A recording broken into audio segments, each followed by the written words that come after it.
Hi friends అందరికీ. ఇగో మా పత్తి చేను అయితే మొత్తం వాడిపోతున్నాయి. చూపిస్తా చూడండి ఫ్రెండ్స్.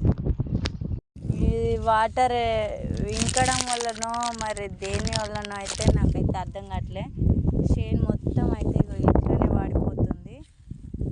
ఎందుకో తెలియదు. మళ్ళా కింద గార్డర్ గిట్లా ఉందో తెలియదు కానీ చేను మొత్తం ఇట్లనే వాడిపోతుంది.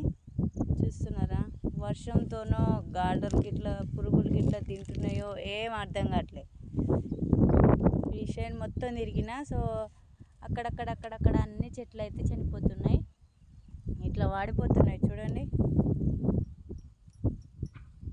ఇది ఫ్రెండ్స్ మా పరిస్థితి అయితే ఇలా ఉంది. వర్షం పడితే ఒక బాధ, పడకపోతే ఒక బాధ, అంతా ఆగమాగం. సో అందరికీ బాయ్ ఫ్రెండ్స్. ప్లీజ్ లైక్ చేసి అయితే సబ్స్క్రైబ్ చేసుకోండి, సపోర్ట్ చేయండి. సో బాయ్ అందరికీ.